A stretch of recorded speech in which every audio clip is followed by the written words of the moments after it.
वालेकुम नाज़रीन, आज का सच के साथ मैं हूं नदीम हुसैन। इस वक्त मुल्क के अंदर सियासी बेयकीनी की कैफियत है, लेकिन उसके साथ साथ जो सबसे मुतासिर हो रहा है वो पाकिस्तान की इक़्तिसादी सूरत हाल है। क्या दिलचस्प बात है कि पाकिस्तान अपनी मुआशी बका की जंग लड़ रहा है सियासी बेयकीनी के संग। ऐसी सूरत हाल में क्या पाकिस्तान जो है उस सूरत हाल में से निकल सकता है जब मामलात जो हैं वो इस नौइयत के हों? सूरत हाल ये है कि बिजली जो है वो 4.46 रुपये फ़ी यूनिट महंगी हो चुकी है। सनती पैदावार जो है उसमें 3.58% कमी जो है वो हो चुकी है। IMF के साथ नामा जायज़ा जो है वो ताख़ीर का शिकार है और उसके नतीजे में जो स्टॉक मार्केट है वो लर्ज रही है और इस हद तक गिर जाती है कि लोगों के खरबों रुपए जो है वो डूब जाते हैं और अब तो नफसियाती हद जो है 39,000 पॉइंट की उससे भी नीचे आ गई है। दरामदात और LCs पर बंदिश है। जिस सनतकार से बात करो, जिस ताजर से बात करो, वो परेशान है और इस बात का तज़किरा कर रहा है कि या तो वो अपनी पैदावार कम कर रहे हैं, अपने जो लोग हैं उनको निकाल रहे हैं और इस तरीके से अपने अखराजात को जो जितनी पैदावार हो रही है उसके मुताबिक लाने की कोशिश कर रहे हैं। जाहिर है इसके पूरी जो माशी पहिया है उस पर इंतहाई मनफी असरात जो है वो मुरतब हो रहे हैं। एक और चीज़ ये है कि स्टेट बैंक की मॉनेटरी पॉलिसी जो है 23 जनवरी को आनी है और उसमें भी इस बात का इंदिया दिया जा रहा है कि शरह सूद में जो है वो मज़ीद इजाफा हो सकता है। अगर ये होता है तो फिर मामला क्या रुख इख्तियार करते हैं। डॉलर जो है वो कंट्रोल नहीं हो पा रहा है और जाहिर है कि जो IMF की शराइत हैं वो इस कदर कड़ी हैं कि ना उगली जा रही हैं और ना ही निगली जा रही हैं। अब गवर्नर स्टेट बैंक जो है वो आज कराची में ये बात कह रहे थे कि अगले हफ्ते डॉलर आने शुरू होंगे, ज़र मुबादला के ज़खायर में जो है वो कुछ बेहतरी आएगी और उसके नतीजे में जो ताजर बरादरी और जो सनतकारों को शिकायत हैं वो दूर होंगी। लेकिन असल शिकायत जो हैं वो तो आम आदमी को हैं। आम आदमी जहां अपने दो वक्त की रोटी के लिए रुल रहा है वहां पर बुनियादी इंसानी ज़रूरिया की अशिया भी नापैद होती चली जा रही हैं। जो आपके मेडिकल टेस्ट हैं उनकी फ़ीसें बढ़ गई हैं, सामान नहीं है। हस्पतालों में ऑपरेशन रुक गए हैं और इसी तरीके से जो इंसान की बचाने वाली अद्वियात हैं उनके हवाले से भी अब तहफ़्फ़ुज़ात और ख़दशात उभर कर सामने आ रहे हैं कि उनकी किल्लत जो है उसका सामना है। ये सूरत हाल जो है ये कितनी देर तक सस्टेन हो सकती है, ये वो सारी सूरत हाल है जिस पर करेंगे बात। मेरे आज के मेहमान पाकिस्तान की मईशत पर बहुत गहरी नज़र रखते हैं और जाहिर है कि उस शोबे से वाबस्ता रहे जिसका काम जो है वो वसाइल की तरवीज होता है। मेरे आज के मेहमान शब्बर जैदी साहब, साबिक चेयरमैन FBR। शब्बर जैदी साहब, ये फरमाइएगा कि अब मामला डिफ़ॉल्ट का नहीं है, मामला अब माशी बका का है और इस सूरत हाल जो है इसके साथ नबर दर्जमा होने का है। आपको लगता है कि जिस तरीके से हुकूमत रोज़ाना की बुनियाद पर चीज़ों को हैंडल कर रही है ये ज़्यादा दिनों तक सस्टेन हो सकते हैं? देखिए नदीम साहब, मैं आपके साथ तकरीबन साल से और पहले इंटरेक्ट करता रहा हूँ और जो कुछ भी आज हो रहा है इसमें कोई भी ऐसी चीज़ नहीं है जो मेरे अंदाजे से नहीं हो रही और हम उसी तरफ आगे बढ़ रहे हैं जिसका मैं बहुत अरसे से लोगों को समझा रहा था कि ये इस तरफ जा रही है। अच्छा, अब वो तो खैर अगला सवाल, अगला स्टेज है। अब सवाल ये है कि पहला सवाल ये है कि क्या गवर्नमेंट जो आज है पावर में वो सलाहियत रखती है कि वो इन चीज़ों को सही कर सके। दूसरा सवाल ये है कि अगर वो सलाहियत रखती भी है तो क्या जो IMF की मजबूरियां हैं उसमें वो कोई ऐसी चीज़ कर सकती है जो आवाम के भलाई के लिए हो। और तीसरा सवाल जो इससे भी ज़्यादा अहमियत रखता है इस वक्त कि पाकिस्तान के अवाम क्या वो सब चीज़ें बर्दाश्त करने के लिए ज़हनी तौर पर तैयार हैं जो आगे हमारे लिए आने वाली हैं। बात ये है नदीम साहब के सबसे पहले तीसरा सवाल जो है कि पाकिस्तानी कौम तैयार नहीं है, और उसकी बुनियादी वजह तैयारी नहीं होने की ये है कि हमारे मईशतदान और हमारे जो लोग हैं, जो हमारे तजिया करने वाले हैं और जो हमारे गवर्नमेंट वाले हैं, उनके अंदर सच और कड़वा सच कहने की सलाहियत नहीं है और नहीं थी। तो वो लोगों को इस बात पे तैयार भी नहीं करते कि उनके साथ आगे क्या होने वाला है जब मुसीबत उनके होने सर वाला पे है। आती नहीं, इसमें शबर जैदी साहब, चूंकि आपने ये बात की है, मैं भी यही चाह रहा था कि आप तीसरे सवाल से पहले शुरू होते। तो इसमें एक सवाल है, देखिए, अगर हुकूमत जो है वो एक काम कर भी लेती है, जैसे ये आया था तवानाई बचत प्लान, अब सूबों में मुख्तलिफ पार्टी की हुकूमत है, मरकज़ में एक पार्टी की हुकूमत है, वो अगर उसका नफाज करना भी चाह रहे थे वो नहीं हो पाया, आगे से फिर मुज़ाहिमत शुरू हो जाती है। जिस हुकूमत ने कोशिश की वो कामयाब नहीं हुई। कोविड में इसलिए हो गया कि उसमें लोगों को अपनी जान का डर था कि वो उसका शिकार होकर कहीं किसी सूरत हाल का निशाना ना बन जाए। तो कैसे मुमकिन है, क्या किया जाए?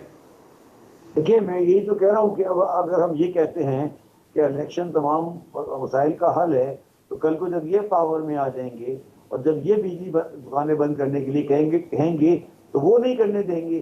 तो क्या हम ये कह रहे हैं कि इन दोनों पार्टियों की सियासत के चक्कर में हम पूरा पाकिस्तान को तबाह कर देंगे? देखिए, मेरा सवाल इस वक्त ये है ना, बुनियादी सवाल मेरा ये है कि ये तो सियासत खेल रहे हैं ना जी। पहले हम ये फैसला कर लें कि क्या बाजारों का बंद होना सही है पाकिस्तान के लिए या नहीं है। एक और आर्गूमेंट से मैंने पास में एक तजवीज़ दी थी कि 5,000 का नोट बंद होना चाहिए। ये तजवीज़ सही है या गलत है? हम ये तो फैसला कर ही नहीं पा रहे कि पाकिस्तान के लिए क्या सही है क्या गलत है। हम इस चीज़ में लगे हुए हैं कि क्या चीज़ शहबाज शरीफ के लिए सही है, क्या चीज़ नवाज शरीफ साहब के लिए सही है, क्या चीज़ इमरान खान साहब के लिए सही है, और उसके बेस पे हम पूरी कौम को आगे ला के रखा हुआ है। पहले ये तो डिसाइड करे ना कोई आदमी इंडिपेंडेंट बैठ के, कोई सोच समझ के कि भाई ये चीज़ पाकिस्तान के लिए सही है। और नदीम साहब, बात बड़ी सिंपल सी है। पिछले दिनों में एक इदारा होता था तो कम से कम उसके पास ये सलाहियत थी, या कम से कम वो चाहते थे कि वो बताते थे कि ये पाकिस्तान के लिए सही है, तो वो कर देते थे। अब अगर वो न्यूट्रल हुए हैं तो इनको आप अच्छा प्ले ग्राउंड मिल गया है और ये अवाम के साथ गेंद बॉल की तरह खेल रहे हैं। अच्छा, शबर जैदी साहब, ये फरमाइएगा कि ये जो IMF के साथ नामा जायज़ा जो है ये अब मौखर है, ताख़ीर का शिकार है। स्टॉक मार्केट का जो सूरत हाल है वो भी आपके सामने है, और जाहिर है कि एक बेयकीनी की फ़िज़ा जो है वो अपनी जगह पर है। अब ऐसी सूरत हाल में अगर गवर्नर स्टेट बैंक ये बात कहते हैं कि अगले हफ्ते से डॉलर्स आना शुरू हो जाएंगे और फिर ज़र मुबादला के ज़खायर में इजाफा होगा और फिर मामला जो हैं वो बेहतर हो सकते हैं, तो ये किस बुनियाद पर है? और IMF का आपको क्या लगता है कि कुछ हो जाएगा?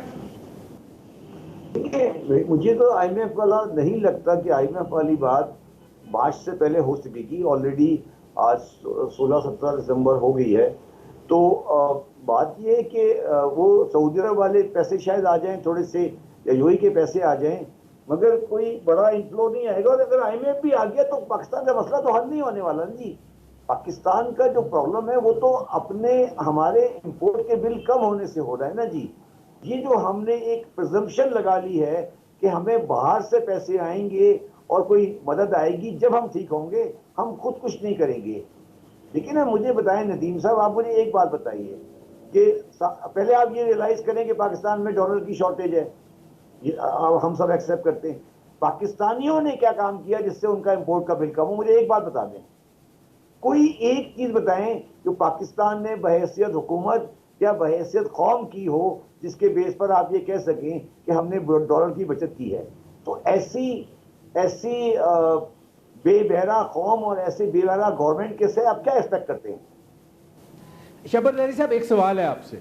आप जो ये डॉलर की बात कर रहे हैं, इस वक्त जो ताजर और सनतकार जो रोना रो रहे हैं और जिस तरीके और शिद्दत के साथ वो इस चीज़ का इजहार कर रहे हैं कि हमारी एलसीज नहीं खुल रही हैं।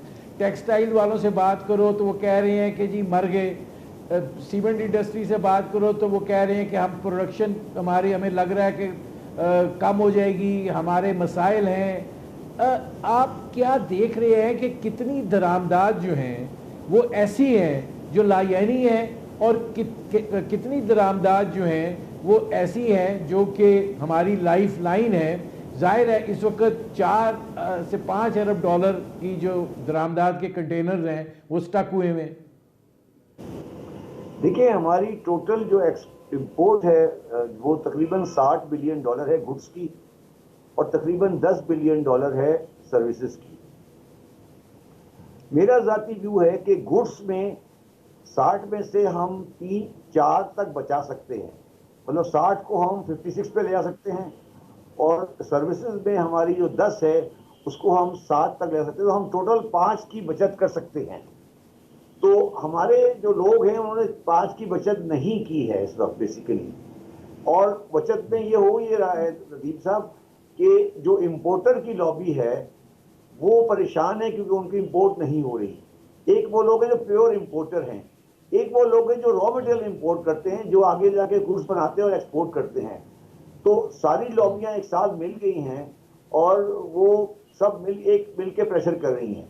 इस वक्त हमें कौमी सोच ये रखनी चाहिए कि जो लोग हमारा वो इंपोर्ट कर रहे हैं जो रॉ मटेरियल है उनको हम प्रेफरेंस दें, और जो हमारी सिर्फ इंपोर्ट है और जो हम डेफर कर सकते हैं उसको डेफर करें। तो ये एक बड़ा मैनेजमेंट का काम है, और पाकिस्तान की जो आज की गवर्नमेंट है या जो पाकिस्तान का स्टेट बैंक ऑफ पाकिस्तान की सलाहियत है उसमें ये मैनेजमेंट नहीं कर सकते, और ये इसको ख़राब कर देंगे, और यही वजह है कि आज हम नहीं कर पा रहे। देखिए, आज हमें चाहिए ये, मैं लफ्ज़ इस्तेमाल नहीं कर रहा, मैं ये नहीं कह रहा कि वो लीगल पॉइंट है, हमें इस वक्त करेंसी की मैनेजमेंट करनी है। मैनेजमेंट का मतलब ये है कि हम ये फैसला करें कि ये करेंसी हमें इस चीज़ के लिए इस्तेमाल करनी है। आज आपको ये नहीं पता कि किसकी एलसी खुल रही है, इसमें नॉट ट्रांसपेरेंसी है, इसमें करप्शन है, इसमें लोगों के साथ ज़्यादतियाँ हो रही हैं। आप एक सिंपल पॉलिसी बनाएं कि यार हम ये चीज़ की एलसी नहीं खोलेंगे, खत्म होगी बात।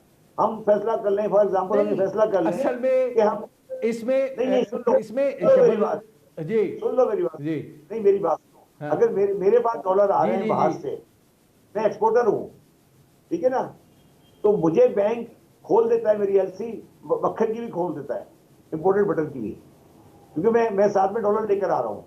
और अगर मैं टेक्सटाइल का एक्सपोर्टर हूँ, मेरी कोई इंपोर्ट नहीं है, या मैं दवाएं बना रहा हूँ तो मेरी एलसी नहीं खुलती। ये नहीं चल सकता इस तरह से। मेरी बात समझ में क्या कह रहा हूँ? ये जो आपने मैं इसी में शबर जैदी साहब एक सवाल है, लेकिन मुझे ब्रेक लेना पड़ रहा है, मैं वापस आता हूं और फिर मैं ये सवाल आपसे करता हूं। नाज़रीन, साबिक चेयरमैन एफबीआर शबर जैदी से हमारी गुफ्तगू जारी है। वक्त हुआ है एक मुख्तसर से कमर्शियल ब्रेक का, मिलते हैं।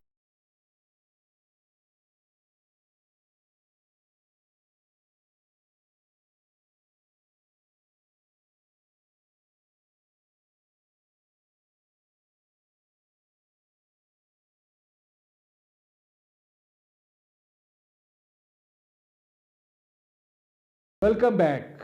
मेरे आज के मेहमान साबिक चेयरमैन एफबीआर शबर जैदी साहब, उनसे पाकिस्तान की इक़्तिसादी सूरत हाल के हवाले से बात हो रही है।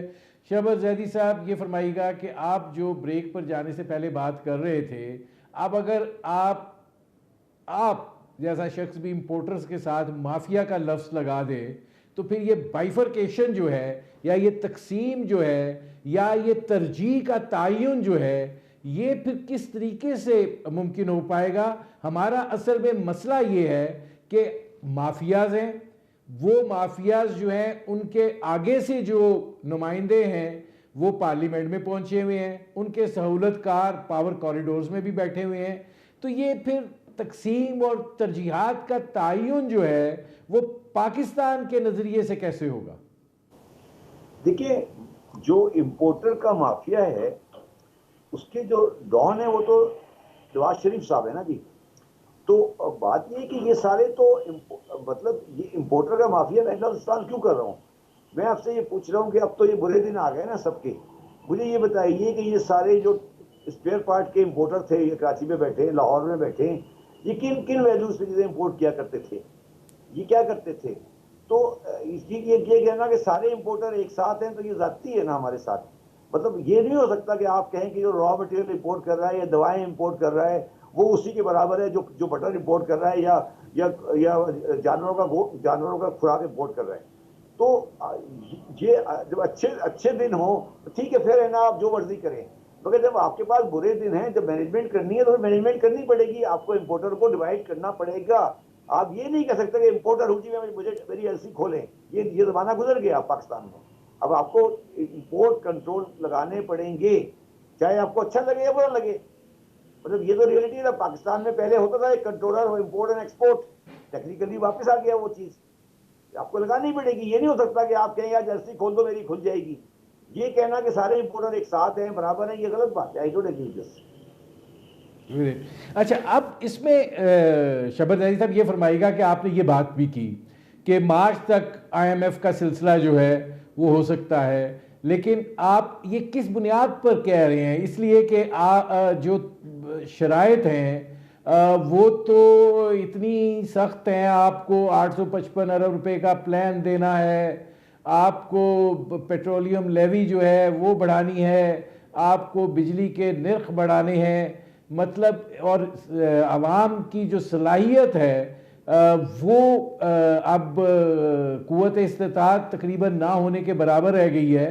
मैं आपको मिसाल दे सकता हूँ जहाँ बेशुमार घर ऐसे हैं जो बिजली का बिल ना अदम अदायगी पर उनकी बिजली कट चुकी है और वो बेचारे कुछ नहीं कर पा रहे हैं। तो ऐसी सूरत हाल में आपको वो कौन सा सिलसिला है जिसकी बुनियाद पर आप मार्च की बात कर रहे हैं? देखिए, दो बातें हैं। आप ये कह रहे हैं कि अवाम की सलाहियत नहीं है और वो ये नहीं बर्दाश्त करेंगे, तो फिर मेरा आपसे अगला सवाल होगा कि वो अवाम क्या करेंगे? क्या वो आके गवर्नर हाउस को आग लगाएंगे? कभी नहीं लगाएंगे। तो वो मर जाएंगे मगर वहां अपने गवर्नर हाउस ऐसा ही रहेगा। तो ये जो आपका जो परसेप्शन है कि अगर हम अवाम पे वोट डालेंगे तो हमें कोई रेजिस्टेंस फेस करनी पड़ेगी, ये यस वोटिंग में रेजिस्टेंस फेस करनी पड़ेगी, मगर अगर कोई आके करेगा तो इसके खिलाफ कोई रेजिस्टेंस नहीं आएगी। ये लोग ये नहीं देख रहे कि अवाम मरेंगे या नहीं मरेंगे, उनको इससे परवाह नहीं है। वो ये देख रहे हैं कि मेरा वोटर जो गाड़ी में बैठ के वोट डालने आएगा उसको फर्क पड़ेगा या नहीं पड़ेगा। वो आम आदमी जो पाकिस्तान का जो बेचारा बस पे चल रहा है वो तो वैसे ही मरा हुआ है, उनकी ज्यादा परवाह नहीं है। इनको परवाह है कि इनका जो वोटर है मिडिल क्लास का, वो आदमी वोट डालने आएगा या नहीं आएगा। क्योंकि आप पाकिस्तान में, मेरी बात आप लिख लें नदीम साहब, अगर आप पाकिस्तान में 20 लाख आदमी भी भूखे मर जाए ना तो ये कभी भी सड़क पर आकर हुक्मरानों को के घरों को आग नहीं लगाएंगे। ये मेरी बात आप लिख लीजिए आज। लेकिन शबर जैदी साहब, जाहिर है कि हालात जब मुश्किलात इस नौयत की हो जाती हैं तो हर आदमी ये कोशिश कर रहा है, दो तीन जगह पे नौकरियां कर रहा है, अपने वक्त गुजारने की जो है वो कोशिश कर रहा है। लेकिन सुन लेना, सवाल सुन लें। अब इसमें अगर आप देखें तो फिर ये मुबर्रा नहीं है, ये तो फिर सारे ही एक ही ताली के छठे बटे हैं। इमरान खान साहब ये आखिरी दिनों में पेट्रोलियम प्राइसेस फ्रीज कर रहे थे, मतलब हर एक को अपनी पॉलिटिकल आगे जगह का जो है वो एहसास है, ख्याल है, कुर्सी चाहिए। अवाम के कंधों पर, अवाम के खून पर, अवाम की भूख पर। नहीं तो मैंने आपको शुरू में ये बात कह दी ना, मैंने आपको कहा ना कि जो पाकिस्तान के लिए ठीक है वो तो किसी के सामने नहीं है। मैंने आपको सिंपल देख लो ना, मैंने जब आपको दुकानें बंद करने के बारे में बात की तो क्या किसी भी एक चीज पे ये मुत्तफिक हैं? या तो हम ये कह रहे हैं कि सारी चीजें गलत हैं। कोई एक चीज बता दें जिसपे कोई मुत्तफिक हो। जब वो पावर में आएंगे ये आगे समझेंगे, ये आगे इसमें आएंगे, वो सामने आ जाएंगे। तो ये नदीम साहब आप क्यों एज्यूम करने जा रहे हैं कि कोई पॉलिटिकल पार्टी पाकिस्तान में अवाम के साथ सिंसियर है? ये आप क्यों एज्यूम कर रहे हैं? आपकी अजम्पशन है, मेरी तो नहीं है। और ये भी मैं आपको साफ कहने को तैयार हूं कि पाकिस्तान के अवाम में से 20 लाख आदमी भूखे मर जाएंगे मगर ये कभी गवर्नर हाउस को आग नहीं लगाएंगे। इंग्लैंड में आप जरा सा हाथ डालें, वो जाके 10 डाउनिंग स्ट्रीट की तबीयत साफ कर देंगे। ये एक बेहिस्सी कौम है। ये सिर्फ मजहबी मामलात पे सड़क पर आते हैं, एक दूसरे को बांटते हैं। ये बाकी अपने मामलात के ऊपर ये अल्लाह के ऊपर बड़ा बड़ा तवक्कुल रखते हैं। अच्छा, इसमें शबर जैदी साहब ये फरमाइएगा कि अब एक और चीज़ है, वो है स्टेट बैंक की मॉनेटरी पॉलिसी। अब वो भी आ रही है, तो आपको उसके अंदर क्या दिखाई दे रहा है? उसके अंदर एक तबाही आने वाली है, वो 1% बढ़ेगी।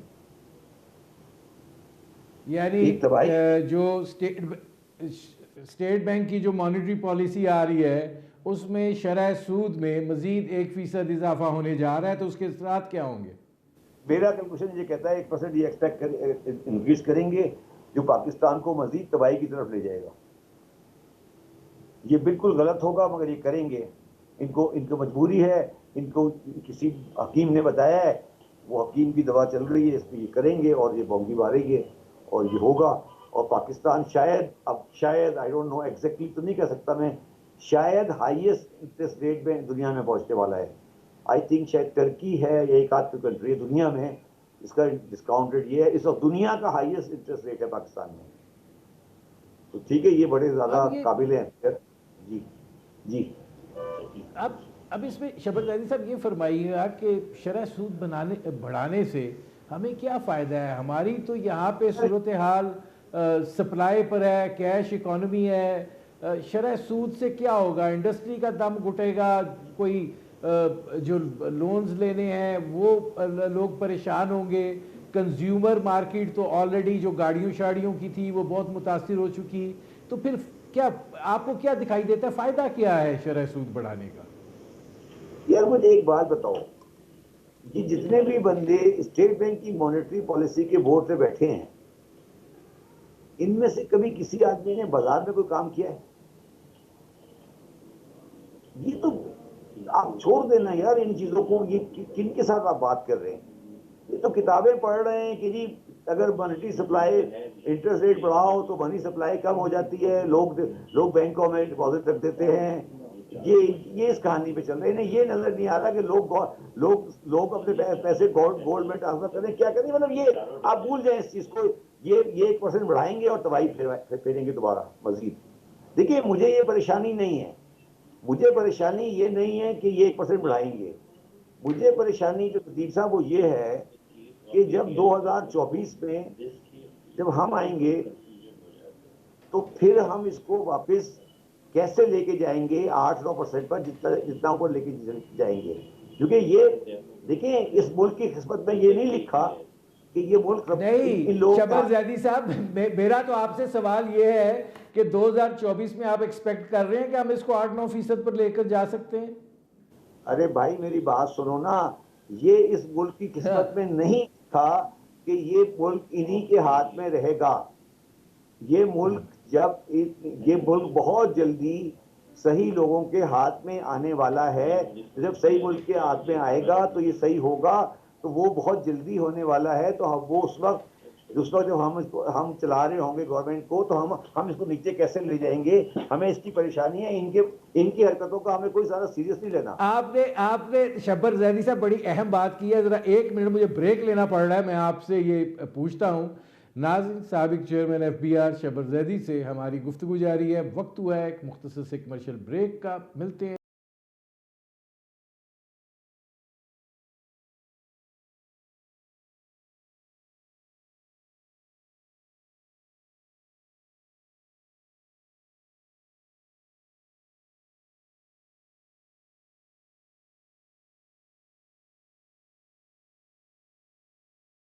मेरे आज के मेहमान साबिक चेयरमैन FBR शबर जैदी, उनसे हमारी गुफ्तगू जारी है। शबर जैदी साहब, आपने एक जुमला इस्तेमाल किया है कि जब हम हुकूमत चला रहे होंगे, तो हमसे मुराद ये है कि क्या आप ये कह रहे हैं कि कोई टेक्नोक्रेट सेटअप आ रहा है?